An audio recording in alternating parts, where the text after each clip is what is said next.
सभी लोगों को गुड इवनिंग। सभी लोगों को गुड इवनिंग। आप सभी का एडुटेरिया ऑनलाइन प्लेटफॉर्म पे मैं राहुल रतन सर बहुत बहुत स्वागत करता हूं।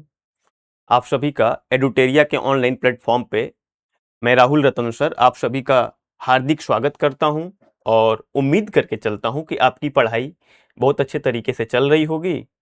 ठीक है, और आप पढ़ाई का सही आप आनंद ले ले रहे होंगे। ठीक है, चलिए आज हम लोग शुरुआत कर रहे हैं एक ऐसे टॉपिक की जो भी आपका वनडे एग्जाम होता है ना, तो उस वनडे एग्जाम में वो टॉपिक पूछा जाता है। वो टॉपिक है हिस्ट्री से, और हिस्ट्री का एक पार्ट होगा जिसे कहेंगे हम लोग मिडाइवल इंडिया। क्या कहेंगे? Medieval India. ठीक है, अगर हिस्ट्री की बात करें तो सबसे पहली बात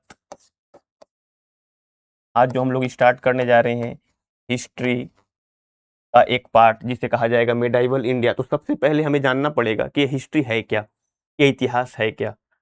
ठीक है, अगर हम लोग हिस्ट्री की बात करें तो बेसिकली हम लोग कह सकते हैं ऐसे कि हिस्ट्री कुछ नहीं, हिस्ट्री पास्ट होता है, अतीत होगा। क्या होगा? पास्ट होगा, अतीत होगा। ठीक है, हिस्ट्री कुछ नहीं, हिस्ट्री एक टेक्स्ट है, एक बुक है जिसमें हम लोग पास्ट की घटनाओं के बारे में पढ़ते हैं। पास्ट की जो जानकारी होती है हिस्ट्री के माध्यम से हमें जानकारी मिलता है। ठीक है, तो हिस्ट्री कुछ नहीं, हिस्ट्री एक पास्ट है, अतीत है। लेकिन ये हिस्ट्री आया कैसे? तो एक वर्ड, एक शब्द होगा जिसे कहा जाएगा हिस्टोरिया। क्या होगा? क्या कहा जाएगा? हिस्टोरिया। हिस्टोरिया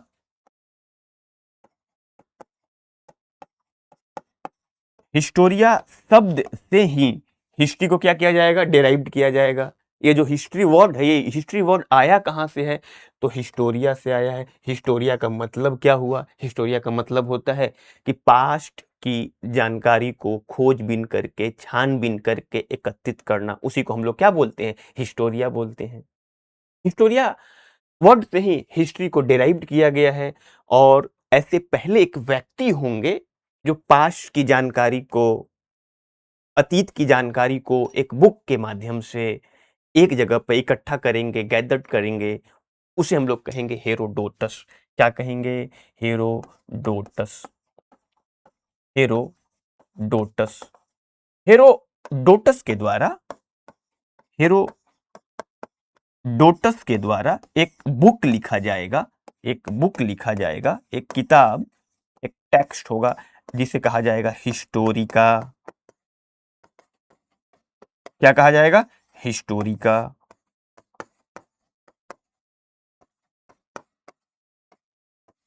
याद रखिएगा मेरे भाई, याद रखिएगा, ये जो हेरोडोटस होते हैं ना, सबसे पहली बार ये क्या करेंगे? पास्ट की जानकारी को खोजबीन करके, छानबीन करके इकट्ठा करेंगे। और इकट्ठा करेंगे किसमें? एक बुक में जिसे कहा जाएगा हिस्टोरिका। और इसीलिए हम लोग हेरोडोटस को ही कह देते हैं फादर ऑफ हिस्ट्री। क्या कहते हैं? फादर ऑफ हिस्ट्री, इतिहास के पिता। क्या कहेंगे? फादर ऑफ हिस्ट्री, इतिहास के पिता। तो आप लोगों से पूछा जाएगा कि हिस्ट्री के या इतिहास के जनक या इतिहास या फादर ऑफ हिस्ट्री किसे जाना जाता है, तो हम लोग को पता है कि हेरोडोटस को जाना जाता है। सेम फादर ऑफ हिस्ट्री कहते हैं। ठीक है क्या? तो पास्ट की जानकारी उसमें होता है, अतीत की जानकारी उसमें होता है। ठीक है, चलिएगा नेक्स्ट टॉपिक पे हम लोग जो शुरुआत कर रहे हैं बाबू, हम लोग हिस्ट्री का एक पार्ट होगा जिसे हम लोग कहेंगे मिडाइवल इंडिया। क्या कहेंगे? मध्यकालीन भारत। मध्यकालीन भारत। आप लोग को लग रहा होगा मैंने यहाँ पे भारत क्यों लिखा, इंडिया क्यों लिखा? तो बेसिकली जितने भी वनडे एग्जाम है, जितने भी वनडे एग्जाम है, जो भी वनडे एग्जाम होता है ना, जो भी सेंट्रल गवर्नमेंट के वनडे एग्जाम होंगे, उसमें खासकर इंडिया या भारत के इतिहास के बारे में हमें पढ़ना होता है। वर्ल्ड हिस्ट्री से, वर्ल्ड विश्व के इतिहास से हमें इसका कोई मतलब नहीं होता। तो हमारा जो फोकस होगा वो किस पे होगा? मिडाइवल इंडिया पे होगा, मध्यकालीन भारत पे होगा। मध्यकालीन भारत की अगर हम लोग बात करेंगे तो इसका जो टेन्योर होगा वो होगा 712 एडी से 1707 एडी तक। क्यों लग रहा होगा कि 712 में ऐसा क्या हुआ, फिर 1707 में ऐसा क्या हुआ? या ये जो 1000 सालों का जो इतिहास है हमारा, इसको ही मेडाइवल इंडिया या मध्यकालीन भारत में क्यों पढ़ते हैं हम लोग? ऐसा क्या हुआ होगा? तो ध्यान से सुनिएगा दोस्तों मेरे। इतिहास को 3 पार्ट में बांटा गया है। जो भी हमारा इतिहास है, हिस्ट्री है, इसे 3 पार्ट में बांटा गया। प्राचीन इतिहास, मध्यकालीन इतिहास और आधुनिक इतिहास, जिसे मॉडर्न इंडिया कहा जाता है। तो खासकर जो हमारा प्राचीन इतिहास है, प्राचीन इतिहास के अंदर, एंशिएंट इंडिया के अंदर हमें हिंदुओं के शासन के बारे में पढ़ना होता है, हिंदू रूल इन इंडिया के बारे में पढ़ना होता है। मिडाइवल इंडिया की अगर हम लोग बात करेंगे तो इसमें हमें पढ़ना होता है मुस्लिम rule in India, Muslim rule in India. क्योंकि पूरे के पूरे भारत के ऊपर या भारत के लगभग क्षेत्रों के ऊपर इस्लाम धर्म का, मुस्लिम धर्म का शासन चलेगा। ठीक है, ये मुस्लिम धर्म की अगर हम लोग बात करें, इस्लाम धर्म की बात करें, 1 मिनट। भारत पर मुस्लिम शासन,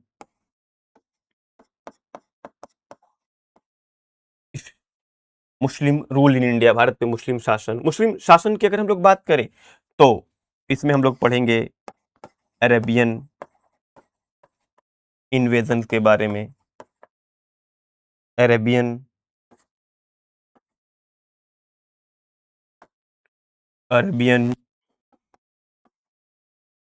इन्वेजन,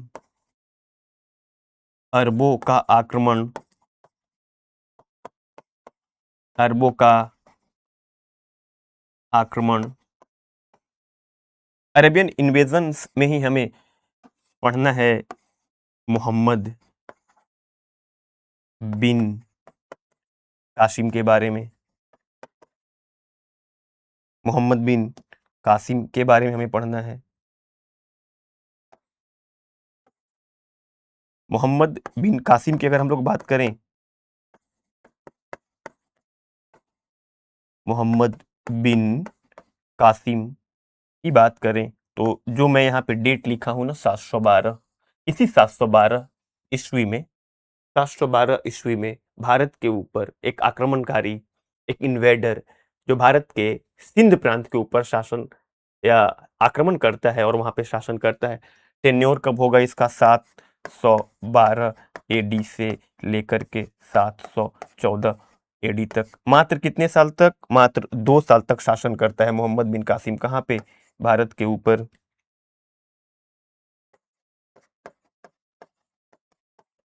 ठीक है, 712 से लेकर के 714 तक किसका शासन होगा? अरेबियन इन्वेजन में हम लोग जो पढ़ेंगे, मोहम्मद बिन कासिम का शासन होगा। आगे दूसरा हम लोग पढ़ेंगे टर्किश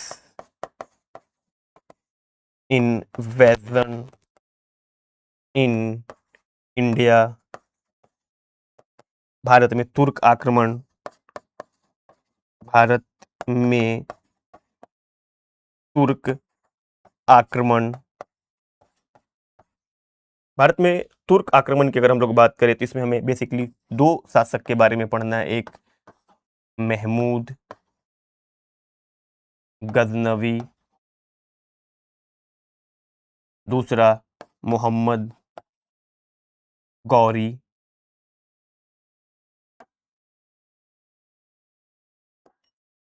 मोहम्मद गौरी के बारे में हम लोग पढ़ेंगे। ठीक है, तो चलिए हम लोग शुरुआत करते हैं। बेसिकली इस्लाम, ये तो सिलेबस की बातें तो बाद में होती रहेंगी। आपके मध्यकालीन भारत का कौन कौन सा चैप्टर हम लोग पढ़ेंगे, क्या क्या पढ़ेंगे मध्यकालीन भारत में, तो सिलेबस की बात तो बाद में होती रहेगी। हम लोग शुरुआत करते हैं एक नए टॉपिक से, जिसका नाम होगा मुस्लिम रूल इन इंडिया, भारत पर मुस्लिम आक्रमण। इन सब के बारे में तुम देखेंगे। ठीक है, चलिए अगर हम लोग बात करें सबसे पहले मुस्लिम रूल इन इंडिया की बात करें हम लोग, तो मुस्लिम एक नए एक नए धर्म की शुरुआत हो रही है, या नए धर्म के लोग भारत के ऊपर आक्रमण कर रहे हैं, भारत के ऊपर शासन कर रहे हैं। तो ये इस्लाम आया कहाँ से? ये इस्लाम की शुरुआत कहाँ से हुई? तो इस्लाम के बारे में थोड़ा-सा पहले जान लेते हैं कि इस्लाम का राइज़ कहाँ से हुआ? इस्लाम का उदय कहाँ से हुआ? इस्लाम के फाउंडर कौन थे? ठीक है? आइए, तो हम लोग पहले जानेंगे इस्लाम के बारे में।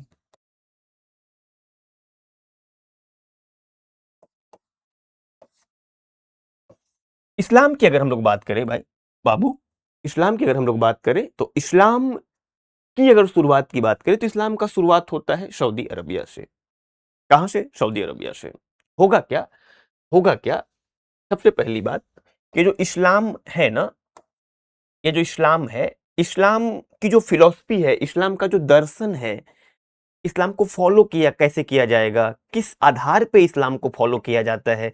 तो अगर इस्लाम की बात करें, तो इस्लाम को फ़ॉलो ही किया जाता है मोनोथीज़्म के बेसिस पे। मोनोथीज़्म, एकेश्वरवाद, एकेश्वरवाद, एकेश्वरवाद का मतलब होगा, मोनोथीज़म्स का मतलब होगा कि जो भगवान हैं, अल्लाह हैं, वो कितने हैं? एक हैं। अल्लाह कितने हैं? एक हैं। ठीक है? तो जो भी इस्लाम धर्म के लोग हैं, वो किसको मानते हैं? मोनोथीज़्म को मानते हैं, एकेश्वरवाद को मानते हैं। ठीक है? इसलिए इस्लाम की अगर बात करेंगे, तो इस्लाम को फ़ॉलो करने के लिए 4-5 पिलर बनाए गए हैं, 5 pillar, there are 5 pillar of Islam. तो इस्लाम को कैसे फ़ॉलो किया जाएगा? इस्लाम को फ़ॉलो करने का नियम क्या है? तरीका क्या है? क्या-क्या किया जाएगा, जिसमें इस्लाम वो कहलाएगा, सच्चा मुस्लिम कहलाएगा? तो इस्लाम को फ़ॉलो करने के लिए 5 पिलर बनाए गए हैं। कितने पिलर? 5। तो अगर हम लोग लिखें यहाँ पे, तो there are 5 pillar of Islam. There are 5 pillar of Islam. Islam धर्म के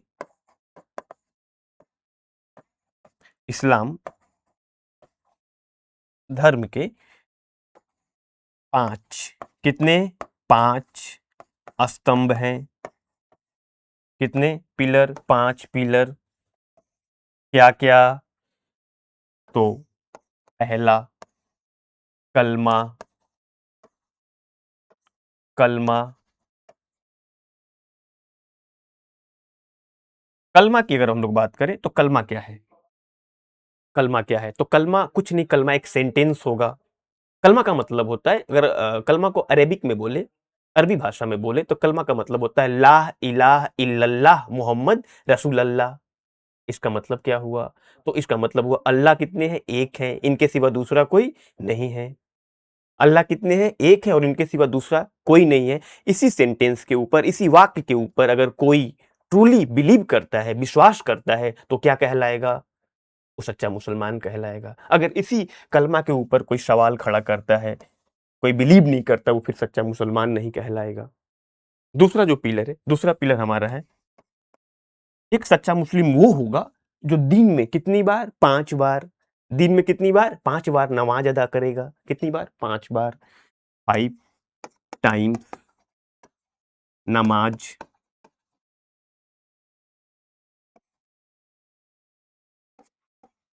5 बार नमाज अदा करेगा।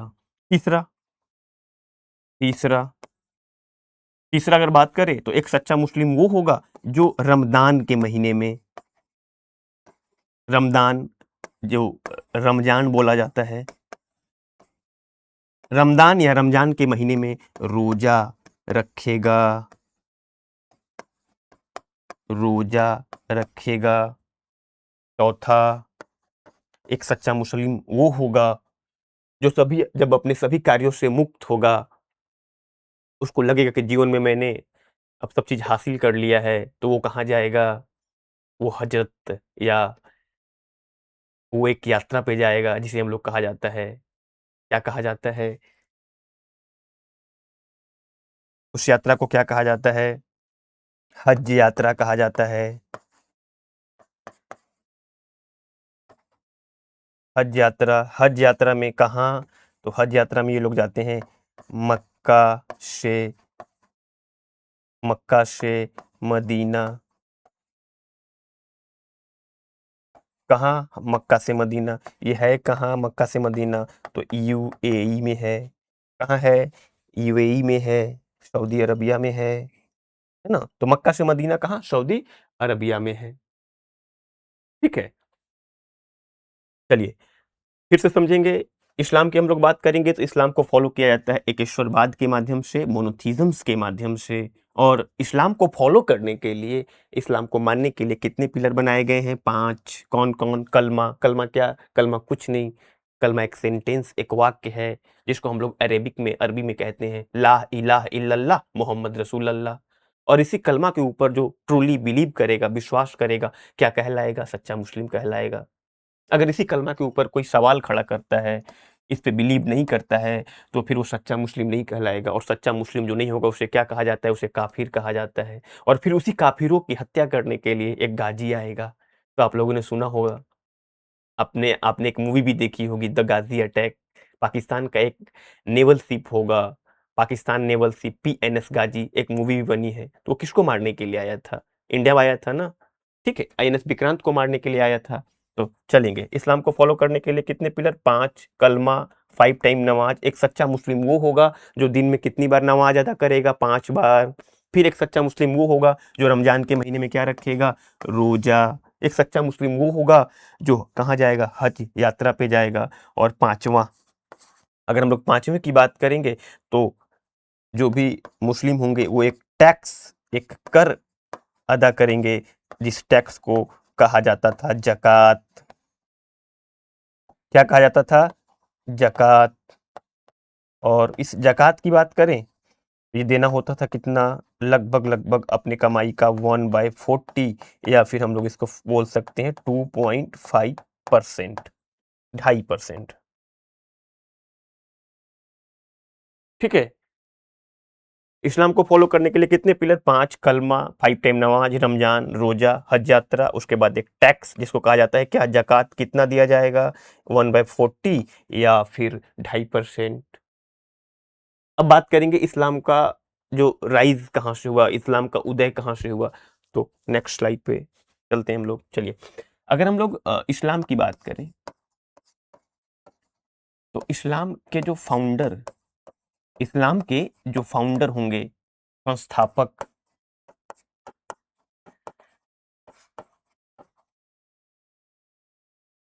उनका नाम होगा हजरत मोहम्मद साहब। हजरत मोहम्मद साहब।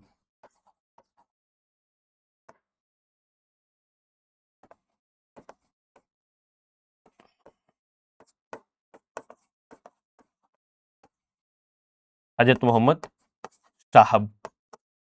हजरत मोहम्मद साहब की अगर हम लोग बात करेंगे, तो ये जो हजरत मोहम्मद साहब हैं, इनका जन्म कहाँ होगा? इनका बर्थ कहाँ होगा? तो हजरत मोहम्मद साहब का जन्म होता है मक्का में। मक्का, एक मिनट।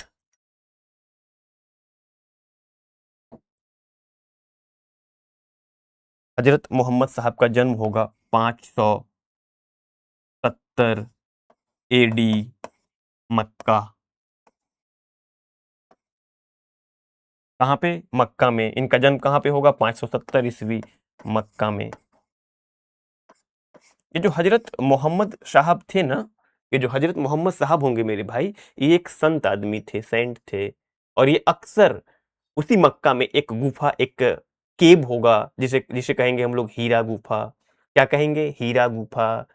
हीरा गुफा में बैठकर ये अक्सर या लगातार मेडिटेशन, योग, ध्यान किया करेंगे। और एक दिन इनके साथ ऐसी घटना घटती है, इनके साथ या इनको ऐसा एहसास होता है कि अल्लाह का कोई बंदा जिसका नाम था जिब्राइल, अल्लाह का एक बंदा होगा जिसका नाम क्या होगा? जिब्राइल।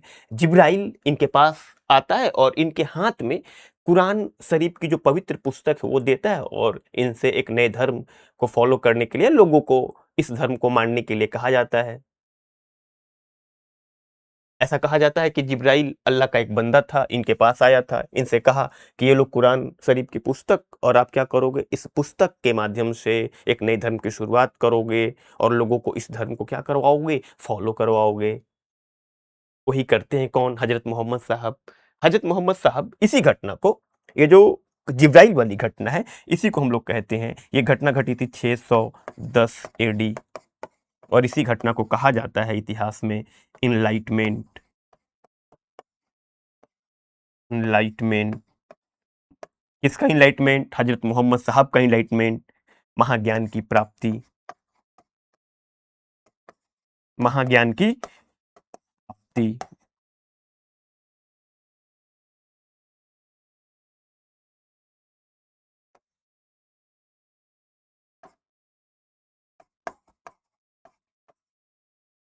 क्या कहा जाएगा, महाज्ञान की प्राप्ति कहाँ पे हुआ था, तो महाज्ञान की जो प्राप्ति होगी इनको, एक केव, एक गुफा, उस गुफे का क्या नाम था, हीरा केव, हीरा, गुफे का क्या नाम था, हीरा गुफा,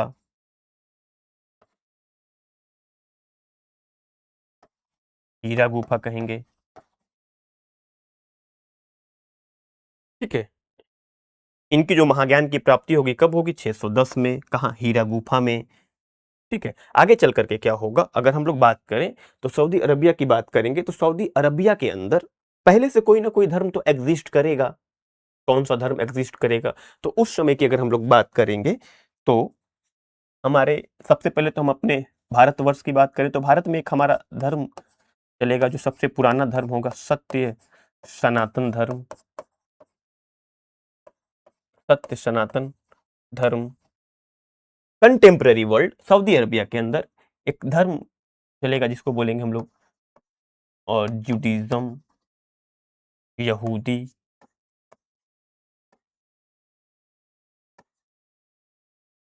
जुडिज्म की बात करें तो इसी जुडिज्म से एक धर्म बनेगा जिसको हम लोग जानते हैं क्रिश्चियनिटी के नाम से, ईसाई धर्म।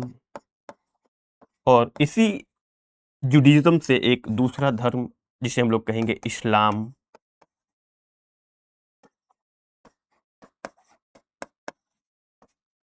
क्या कहा जाएगा, इस्लाम और यहूदी। अगर भारत की बात करें तो सत्य सनातन धर्म।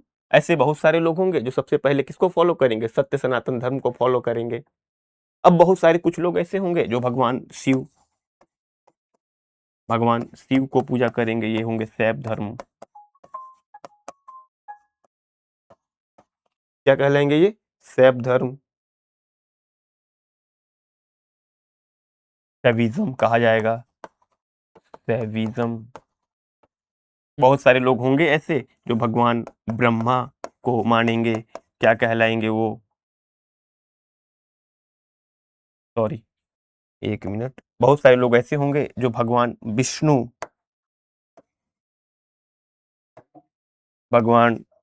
विष्णु को फॉलो करेंगे, कहलाएंगे वैष्णव धर्म।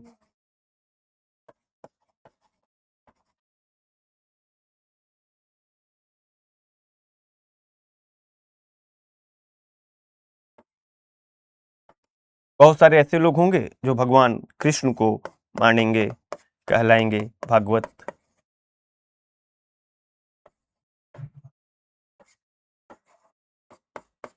भागवत धर्म। उसके बाद कुछ लोग ऐसे होंगे जो मानेंगे गौतम बुद्ध को,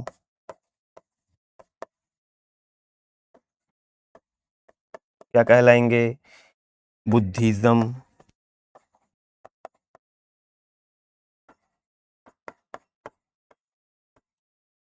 बौद्ध धर्म।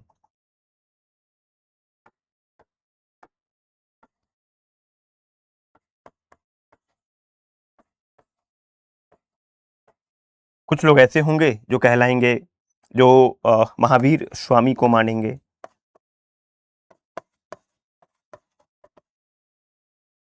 क्या कहलाएंगे, वो कहलाएंगे जैनिज्म या जैन धर्म।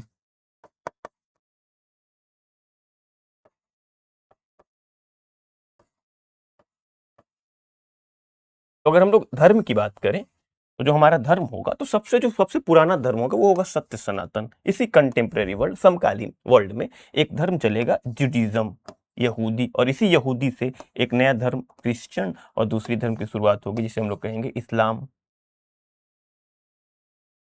इसी इस्लाम की बात करेंगे तो इस्लाम तो नया धर्म अभी बना है, और ये धर्म जब बनेगा तो जो ऑलरेडी पहले सऊदी अरबिया में लोग रह रहे हैं, जो यहूदी और ईसाई, जब बहुत तेजी से एक नए धर्म की शुरुआत, एक नया धर्म फैलेगा, नए धर्म का विस्तार होगा। नए धर्म का जब विस्तार होगा तो असुरक्षा महसूस होगी किनको? यहूदियों को और ईसाइयों को, यहूदियों को और ईसाइयों को। ठीक है। और जब असुरक्षा महसूस होगी तो ये जो यहूदी हैं और ईसाई हैं ये क्या करेंगे? 622 में, कब? 622 में, 622 में मोहम्मद साहब को मार के भगा देते हैं, और मोहम्मद साहब कहां से कहां चले जाते हैं? मक्का से मदीना। कहां से कहां? मक्का से मदीना। मक्का से मदीना की जो ये इनकी यात्रा है, जर्नी है,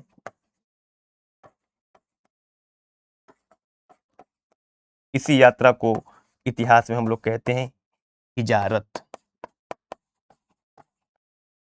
हिजारत।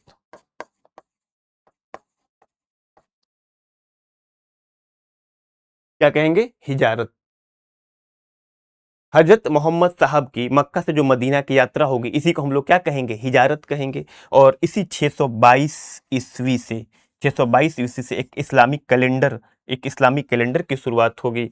इसी 622 ईस्वी से एक इस्लामिक कैलेंडर की शुरुआत होगी जिसे कहा जाएगा हिजरी संवत। 622 में ही शुरुआत, 622 ईस्वी से ही शुरू हुआ था।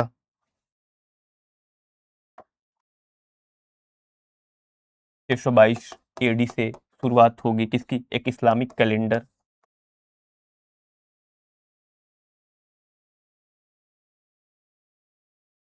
जिसे कहेंगे हम लोग हिजरी संवत।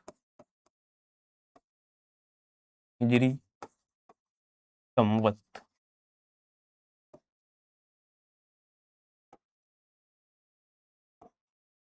हिजरी संवत कहेंगे।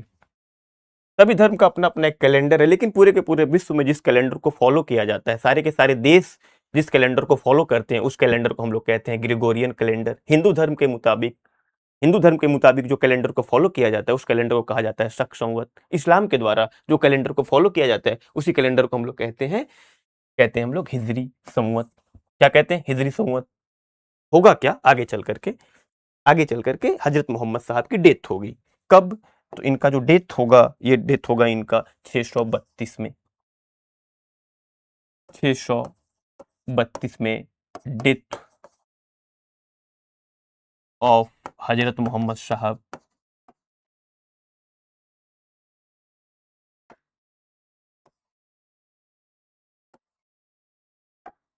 डेथ ऑफ हजरत मोहम्मद साहब। हजरत मोहम्मद साहब की मृत्यु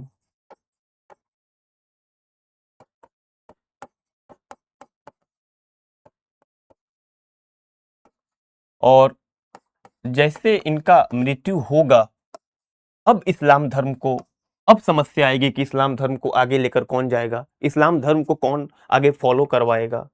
तो ऐसा माना जाता है कि हजरत मोहम्मद साहब के 4 शिष्य होंगे। कितने? 4। और इनका जो पहला शिष्य था वो इनका दामाद भी था, जिसका नाम क्या हुआ करता था? अली। तो इनका जो पहला शिष्य होगा उसका नाम अली। अली अली पहला शिष्य भी था और इनका इनका दामाद भी था। तो सबसे प्रबल दावेदार जो चुना जाएगा खलीफा को लेकर के, अगला खलीफा कौन बनेगा, मतलब अब इस्लाम में क्या होगा कि इस्लाम धर्म को जो आगे फॉलो करेंगे या हेड ऑफ इस्लाम होंगे, इस्लाम धर्म के जो हेड होंगे वो कहलाएंगे खलीफा। तो अगला खलीफा कौन बनेगा, इस खलीफा की बात को लेकर के अगला खलीफा कौन बनेगा, तो हजरत मोहम्मद साहब के 4 शिष्य होंगे। पहला अली, दूसरा जो शिष्य होगा जिसका नाम था उमर, तीसरा जो इनका शिष्य होगा उस्मान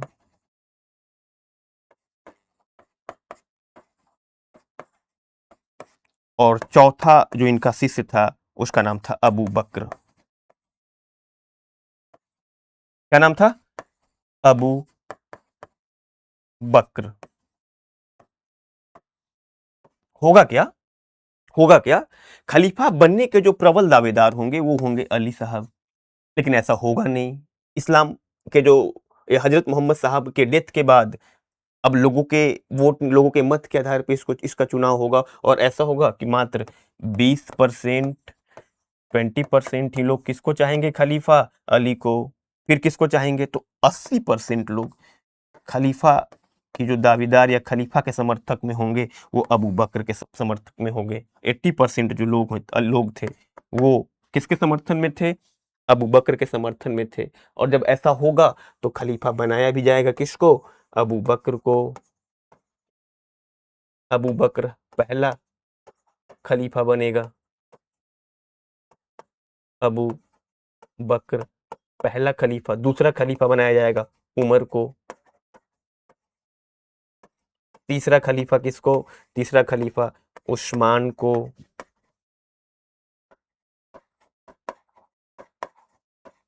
चौथा खलीफा किसको बनाया जाएगा? अली को। इसी खलीफा को लेकर के इस्लाम में क्या होता है? एक विरोध। इसी खलीफा को लेकर के इस्लाम में कंट्रोवर्सी होगा। ऐसे लोग जो खलीफा मान रहे थे या अपना पहला खलीफा मान रहे थे अली को, यही लोग तो कहलाएंगे शिया मुस्लिम्स। ऐसे लोग जो खलीफा मानेंगे अबू बकर को, ये कहलाएंगे सुन्नी मुस्लिम्स। तो इस्लाम के शुरुआत के कुछ ही वर्ष बाद जो ये पूरी की पूरी इस्लाम थी, ये दो कम्युनिटी में डिवाइड हो जाती है, दो कम्युनिटी में बढ़ जाती है। एक शिया, दूसरा सुन्नी, सिर्फ खलीफा के पद को लेकर के। ऐसे कितने लोग होंगे? ऐसे 20% लोग होंगे जो अली को मानेंगे। 80% लोग किसको खलीफा मान रहे थे? अबू बकर को। इसीलिए तो आज अगर पॉपुलेशन देखा जाए तो ये जो 80% वाले लोग होंगे कहलाएंगे शिया, 80% वाले जो लोग होंगे वो कहलाएंगे सुन्नी मुस्लिम। सुन्नी मुस्लिम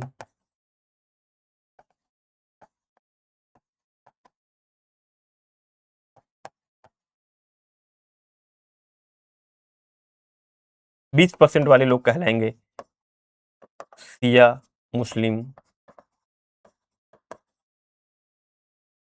यहां तक तो ठीक ही था, यहां तक तो कोई प्रॉब्लम नहीं था। शिया सुन्नी एक दो कम्युनिटी में बढ़ जाते हैं, लेकिन होता क्या है आगे चल करके अली का एक बेटा होगा जिसका नाम था हुसैन। अब खलीफा बनने वाला कौन था? हुसैन।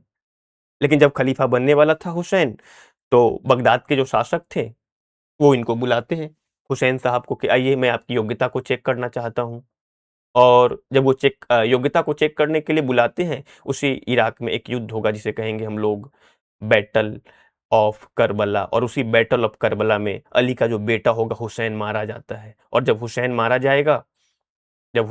जाएगा, इसी हुसैन के डेथ पे ही तो इस्लाम धर्म के जो लोग हैं वो एक फेस्टिवल, एक शोक त्योहार, एक सौरव फेस्टिवल मनाते हैं जिसे कहा जाता है मुहर्रम। तो मुहर्रम किस कम्युनिटी के लोग मनाएंगे? तो आपको भी पता होगा, मुहर्रम मनाएंगे सिया कम्युनिटी के लोग। सिया कम्युनिटी के लोगों को ऐसा एहसास होगा कि मेरे ही द्वारा खलीफा को भेजा गया था किसके पास? बगदाद के शासक के पास। और जब ऐसा होगा तो ये लोग को बहुत ज्यादा पछतावा होगा कि हमारे ही कारण आज हमारा खलीफा मारा गया। तो यहां तक आते आते इस्लाम धर्म को फॉलो करने वाले कितने लोग हो जाते हैं? दो लोग। कौन कौन कम्युनिटी? सिया कम्युनिटी और सुन्नी कम्युनिटी। कुछ कुछ वर्षों के बाद क्या होगा? कुछ वर्षों के बाद इन लोगों के बीच एक युद्ध टाइप से होने लगेगा। शिया सुन्नी के खून के प्यासे हो जाते हैं और सुन्नी वाले शिया मुस्लिम्स के खून के प्यासे हो जाते हैं। इन दोनों के बीच लगातार कंट्रोवर्सी, लगातार युद्ध चलता रहता है। तो अब कुछ लोग ऐसे होंगे जो ना तो शिया को ना ही सुन्नी को फॉलो करेंगे, ना ही तो शिया को फॉलो करेंगे, ना ही सुन्नी को फॉलो करेंगे। इनका ऐसा मानना होगा कि मैं तो सिर्फ अल्लाह को मानूंगा और अल्लाह को ही मान के उनसे मोहब्बत करूंगा, उनसे इबादत करूंगा। लेकिन फॉलो करने का जो तरीका होगा इनका फॉलो करने का तरीका होगा सूफी म्यूजिक। इन्होंने कहा कि हम अल्लाह को मानेंगे सिर्फ, ना तो हम शिया को मानेंगे, ना ही हम, उनके द्वारा कहा गया कि ना तो पहला खलीफा अली को मानेंगे और ना ही पहला खलीफा हम अबू बकर को मानेंगे। हम तो सिर्फ अल्लाह को मानेंगे और अल्लाह को ही मान के उनसे मोहब्बत और उनसे इबादत करेंगे। यही लोग कहलाएंगे सूफी। क्या कहलाएंगे? सूफी। और सूफी कहलाएंगे तो इनका जो तरीका होगा अल्लाह को फॉलो करने का, वो सूफी म्यूजिक होता है। क्या होगा? सूफी संगीत होगा। तो आप लोग जब भी मज़ार वगैरह सब जाते होंगे तो देखते होंगे कि मज़ारों के ऊपर एक सॉन्ग्स बजता रहता है जिसे सूफी संगीत कहते हैं। इस्लाम के उदय के कुछ ही वर्षों बाद इस्लाम कम्युनिटी तीन तीन कम्युनिटी में डिवाइड हो गई, शिया सुन्नी और सूफी। ठीक है, चलिए हम लोग शुरुआत करते हैं एक नए चैप्टर की। ठीक है, कितना हुआ?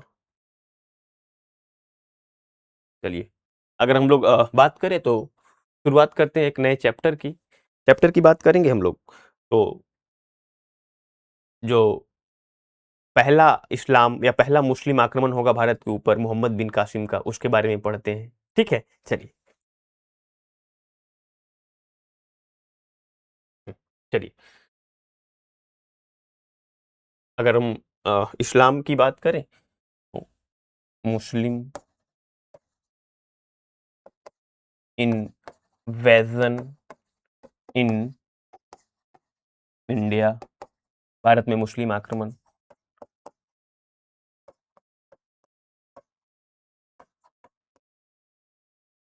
भारत में मुस्लिम आक्रमण,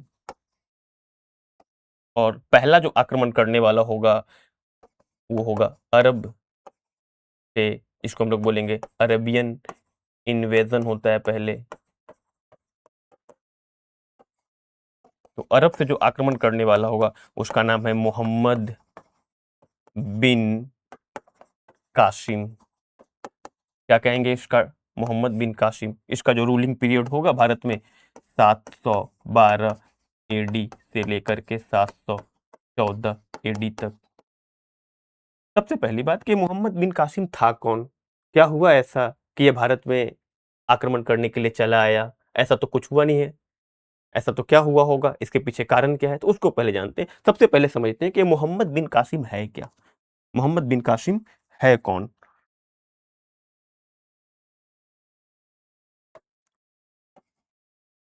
मोहम्मद बिन कासिम है कौन? तो सबसे पहले बात हम लोग समझेंगे अरब। अरब अरब एक देश होगा। इस अरब के ऊपर ये अरब के एक शासक होंगे, एक रूलर होंगे। अरब के एक शासक, एक रूलर होंगे जिसका नाम होगा अल हज्जाज। अल हज्जाज।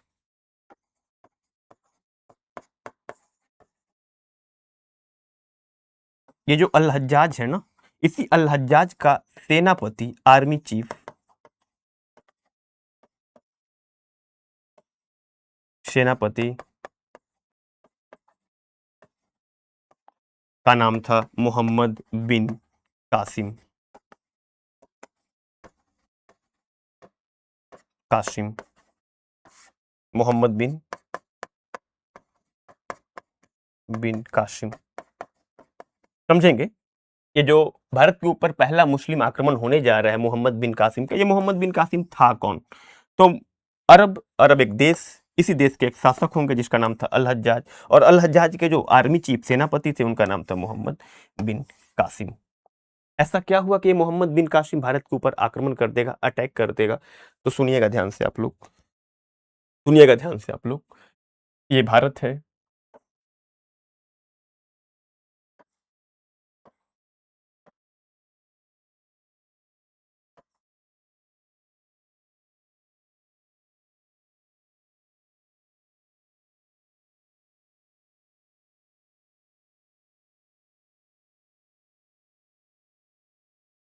ये भारत भारत की जो सीमा थी उस समय, वो शुरू हुई होती थी कहाँ से? अफगानिस्तान से। तो भारत में एक जगह होगा ये सिंध, इस जगह का क्या नाम था? सिंध, और इसी सिंध पे एक डायनेस्टी का शासन चलेगा, एक वंश का शासन चलेगा, जिस वंश को हम लोग जानते हैं किस नाम से? ब्राह्मीण वंश, ब्राह्मीण डायनेस्टी, ब्राह्मण ब्राह्मण वंश। और इसी ब्राह्मण वंश के रूलर थे जिसका नाम था दाहिर। क्या नाम था? दाहिर। फिर से सुनेंगे, ये जो हमारा इंडिया है, इंडिया की सीमा की शुरुआत उस समय अफगानिस्तान से होती थी, मतलब पाकिस्तान हमारा ही पार्ट था। पाकिस्तान तो बाद में ना हमसे अलग हुआ, पाकिस्तान तो था हमारा ही पहले। ठीक है, तो होता क्या है कि इसी सिंध में एक शासक जिसका नाम था, सिंध में एक वंश का शासन चलेगा जिसको हम लोग बोलेंगे ब्राह्मण वंश, ब्राह्मीण वंश। रूलर कौन? दाहिर।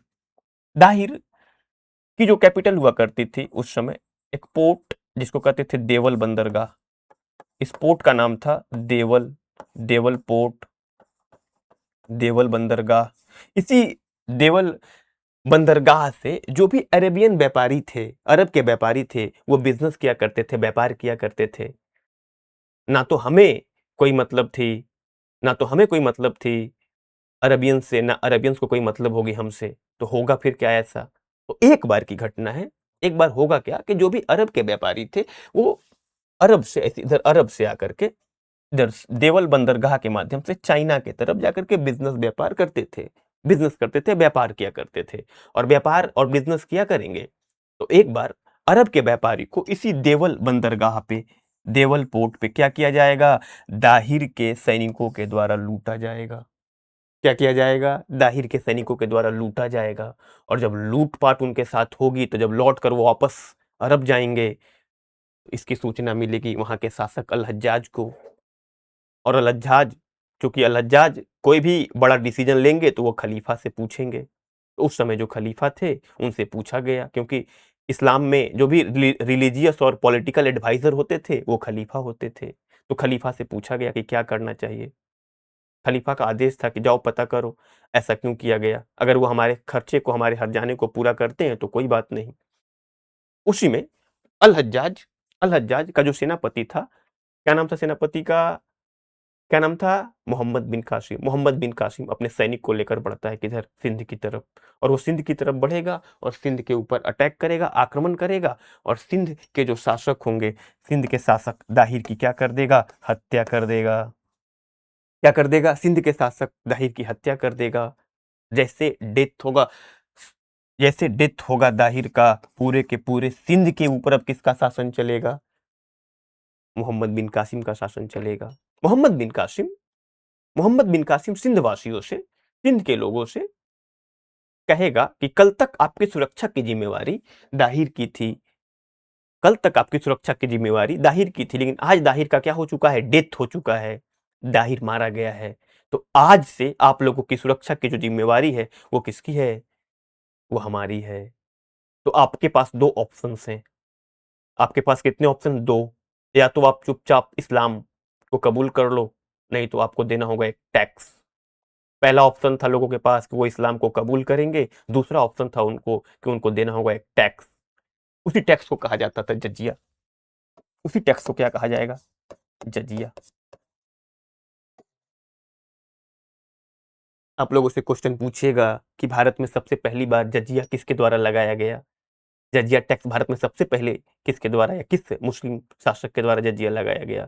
तो आपका ऑप्शन होना चाहिए मोहम्मद बिन कासिम। क्या ऑप्शन होगा आपका? मोहम्मद बिन कासिम। तो लिखेंगे आप लोग लिखेंगे Mohammad bin Qasim, first ruler who imposed jizya on Mohammad bin Qasim. Mohammad bin Qasim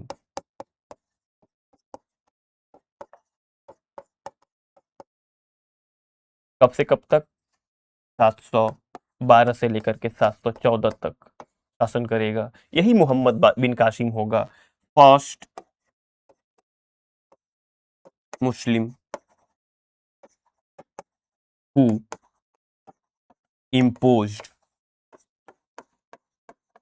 jizya on Brahmins.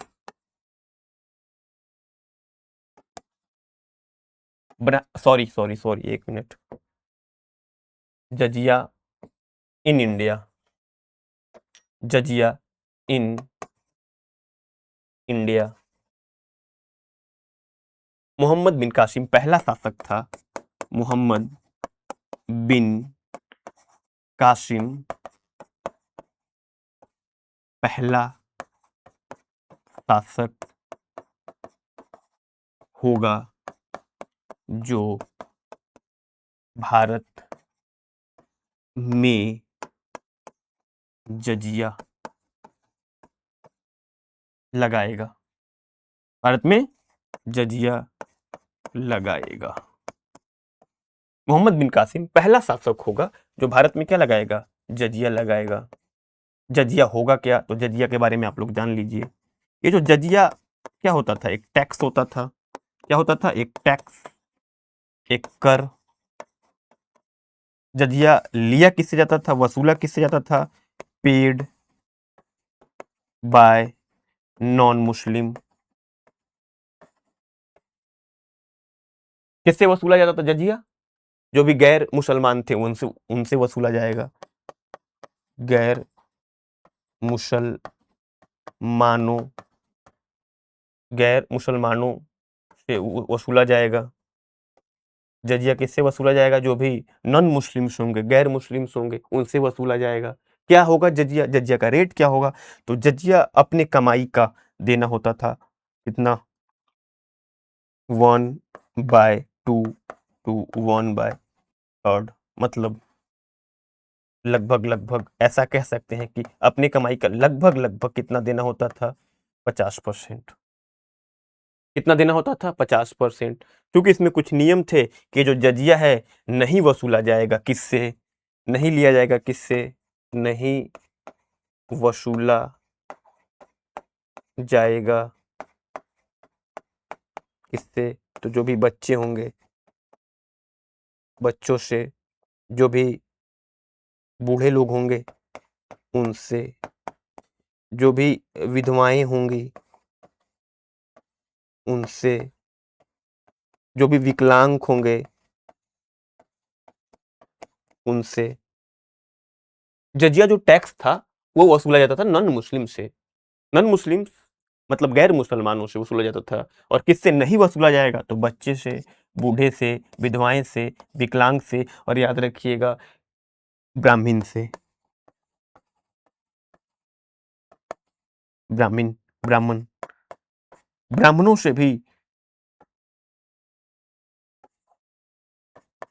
से भी क्या वसूला नहीं जाएगा? जजिया. लेकिन याद रखिएगा इन पे भी जजिया लगाया जाएगा आगे चल करके. जजिया ऑन ब्राह्मण्स. ब्राह्मणों के ऊपर जजिया लगाने वाला कौन लगाएगा? तो एक शासक होगा. आगे चल के हम लोग पढ़ेंगे. फिरोज शाह तुगलक. शासक का क्या नाम होगा? फिरोज शाह तुगलक. फिरोज शाह तुगलक एक ऐसा शासक होगा. जब इतिहासकार इसके बारे में पढ़ते हैं तो इसकी तुलना, अगर हम फिरोज शाह तुगलक की बात करें तो फिरोज शाह तुगलक की तुलना धार्मिक तौर पे औरंगजेब से किया जाता है. और वही पॉलिटिकल, राजनीतिक तौर पे अकबर से किया जाता है. छोटा अकबर भी कहा जाता है उसको. क्यों? क्योंकि अपने जनता के लिए बहुत अच्छा पॉलिसी लेकर के आएगा. वही जब बात धर्म की आएगी तो औरंगजेब से भी ज्यादा कट्टर बन जाएगा वो. तो ब्राह्मणों के ऊपर जजिया लगाने वाला कौन था? ब्राह्मणों के ऊपर सबसे पहले जजिया कौन लगाएगा? फिरोज शाह तुगलक. FST जिसको बोलेंगे हम लोग. जजिया आपको समझ में आया? मतलब मोहम्मद बिन कासिम पहला शासक था जिसने क्या किया? भारत के ऊपर जजिया लगाएगा. नेक्स्ट आगे बढ़ेंगे. और दूसरा काम ये अपने साथ लेकर आएगा. क्या लेकर आएगा अपने साथ? तो ये अपने साथ लेकर आता है अरेबियन हॉर्सेस.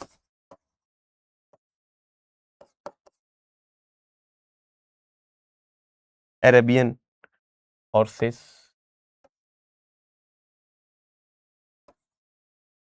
अरबी घोड़े, आप लोगों से क्वेश्चन पूछा जाएगा, अरबी घोड़े भारत में किसके द्वारा लाए गए? तो अरबियों के द्वारा या मोहम्मद बिन कासिम के द्वारा। और क्या लाएगा? यही अपने साथ लेकर आता है भारत में डेट्स, खजूर। खजूर की खेती भी भारत में किसके द्वारा लेकर आई जाएंगी? अरबों के द्वारा या अरेबियंस के द्वारा। तो कल्टीवेशन ऑफ डेट्स, खजूर की खेती, खजूर की खेती की शुरुआत किसके द्वारा की जाएगी? अरेबियंस के द्वारा, अरबियों के द्वारा। और खजूर का खेती सबसे पहले कहाँ किया गया था? तो सिंध में, जहाँ पे मोहम्मद बिन कासिम का शासन चलेगा। सिंध के अंदर, सिंध में ही जब उसका शासन चलेगा तो आप लोग को पता है कि खजूर की खेती होगी। ये क्वेश्चन एसएससी सीजीएल का पूछा हुआ क्वेश्चन है। सबसे पहली बार खजूर की खेती भारत में कहाँ प्रारंभ हुई, कहाँ स्टार्ट हुई? सिंध में। और क्या लेकर आएगा ये लेकर आएगा ऊंट, कैमल। तो भारत में ऊंट पालन या कैमल हस्बेंड्री की शुरुआत भी किसके द्वारा? ऊंट पालन की शुरुआत किसके द्वारा? अरेबियंस के द्वारा, मोहम्मद बिन कासिम के द्वारा। और क्या लेकर के आएगा ये? और क्या लेकर के आएगा? तो ये भारत में एक सिक्का जारी करता है, एक गोल्डन क्वाइन। गोल्डन क्वाइन, सोने का सिक्का, सोने का सिक्का। अगर हम लोग गोल्डन कॉइन्स की बात करें, सोने के सिक्के की बात करें, तो गोल्डन कॉइन या सोने की सिक्का चलाने वाला ये फर्स्ट मुस्लिम रूलर होगा। फर्स्ट मुस्लिम रूलर, पहला मुस्लिम शासक होगा, पहला मुस्लिम शासक जो भारत में क्या चलाएगा? सोने का सिक्का चलाएगा। क्या चलाएगा? सोने का सिक्का। मतलब आप लोगों से क्वेश्चन पूछा जाएगा कि किस मुस्लिम शासक के द्वारा भारत में सबसे पहली बार सोने का सिक्का चलाया गया? तो आपका आंसर क्या होना चाहिए? मोहम्मद बिन कासिम। इस जो सोने का सिक्का था, इस सोने के सिक्के को हम लोग बोलते हैं दिरहम क्वाइंस। दिरहम क्वाइंस, दिरहम के सिक्के, दिरहम के सिक्के। दिरहम का सिक्का का मतलब ये अभी प्रेजेंट टाइम पे कहाँ की करेंसी है? प्रेजेंट टाइम पे यूएई की करेंसी है, करेंसी ऑफ यूएई। यूएई, ये जो दिरहम सिक्के हैं कहाँ चलते हैं? अभी यूएई में चलते हैं। ठीक है, आगे आगे चलेंगे और देखेंगे और क्या लाया गया था मोहम्मद बिन कासिम के द्वारा। तो आप लोगों को पता होगा जो एटलास है, एटलस, एटलस या मानचित्रावली की शुरुआत भारत में, मानचित्रावली की शुरुआत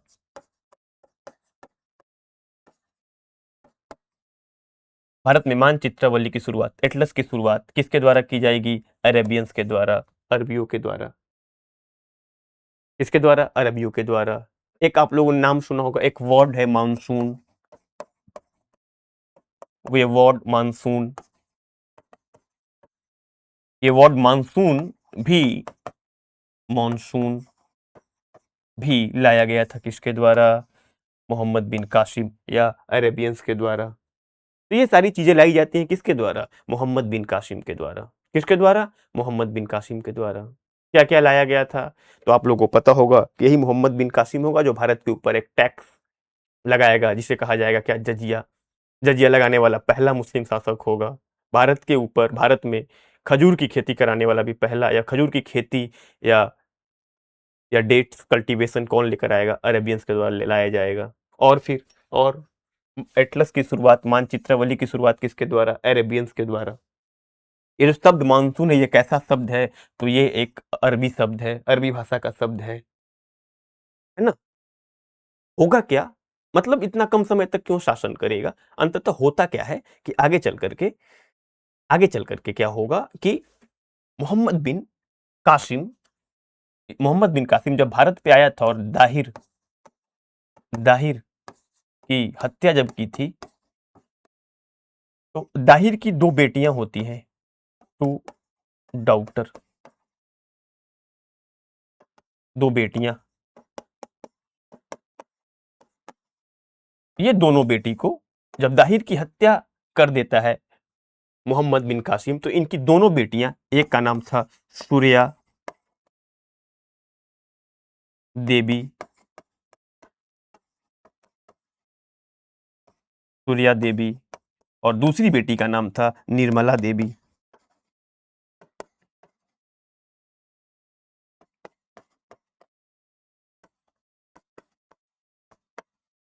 निर्मला देवी दोनों बेटियों को हत्या करता है, किसका? दाहिर का। और इनकी दोनों बेटियों को लेकर गिफ्ट के तौर पे, एज ए गिफ्ट, अल हज्जाज के बेटों के लिए भेजता है। कौन? मोहम्मद बिन कासिम। और जब इन दोनों बेटियां को अरब में अल हज्जाज के सामने बाद में पेश किया जाएगा, और जब पेश किया जाएगा तो यही दोनों बेटियां भारत की बेटी थी। ये बेटियां भारत की बेटी, और भारत की बेटी बहादुर होती ही हैं। तो इन दोनों ने अरब में अल हज्जाज के सामने ऐसा कहा कि मुझे भेजा गया था आपके दोनों बेटों के लिए, लेकिन मेरे यहाँ भेजने से पहले हमारा जो अशमत है, हमारी जो आबरू है, हमारा जो इज्जत है, वो लूटा गया। किसके द्वारा? मोहम्मद बिन कासिम के द्वारा। स्टोरी में टर्न आएगा दोस्तों, तुरंत मोहम्मद बिन कासिम को भारत से बुलाया जाएगा, अल हज्जाज के द्वारा फरमान जारी किया जाएगा, और तुरंत मोहम्मद बिन कासिम को बुलाया जाएगा। ऐसा इतिहासकार कहते हैं कि जब मोहम्मद बिन कासिम को बुलाया गया था, या उनसे उनके वफादारी का प्रमाण मांगा गया, जब उनसे उनके वफादारी का प्रमाण मांगा गया, तो कहने वाले ऐसा कहते हैं कि उन्होंने अपना सर काट कर भिजवा दिया था। ये थोड़ा सा मिथिकल लगता है। कुछ लोग ऐसा कहते हैं कि जब उनको यहाँ से गिरफ्तार करके चमड़े के थैले में ले जाया जा रहा था, तो दम घुटने के कारण क्या हो जाता है? डेथ हो जाता है मोहम्मद बिन कासिम का। तो मोहम्मद बिन कासिम हमारे इतिहास या हमारे हिस्ट्री के पॉइंट ऑफ व्यू से बहुत इंपॉर्टेंट है। अरेबियन हिस्ट्री में इनका कोई इंपॉर्टेंट नहीं है, लेकिन हमारे इतिहास या हमारे हिस्ट्री के अकॉर्डिंग इनका थोड़ा सा इंपॉर्टेंट है, क्योंकि पहली बार भारत के ऊपर किसी मुस्लिम शासक का अटैक हुआ था। पहली बार, या पहले मुस्लिम शासक होंगे जो भारत के ऊपर आक्रमण करेंगे, अटैक करेंगे। भारत के ऊपर आक्रमण करने वाले पहले व्यक्ति, भारत में सोने का सिक्का चलाने वाले पहले व्यक्ति होते हैं ये। भारत में डेट्स कल्टीवेशन, खजूर की खेती भी प्रारंभ अरबियों के द्वारा किया गया था। भारत में कैमल हस्बेंड्री, ऊंट पालन भी किसके द्वारा? अरेबियंस के द्वारा, या मोहम्मद बिन कासिम के द्वारा। और क्या और क्या लाया गया था? तो ये जो मानचित्रावली है, एटलस है, मानचित्रावली, ये भी किसके द्वारा? अरेबियंस के द्वारा। और क्या? वर्ड मानसून भी कहाँ से आया है? अरब से आया है। ठीक है, तो यहाँ तक हम लोग आज भर रहने देते हैं। नेक्स्ट क्लास में हम लोग आगे की चीज़ों को सिलसिलेवार तरीके से एकदम आराम आराम से उसको पढ़ेंगे। चलिए, यहाँ तक के लिए थैंक यू, और सभी को धन्यवाद। चलिए, थैंक यू।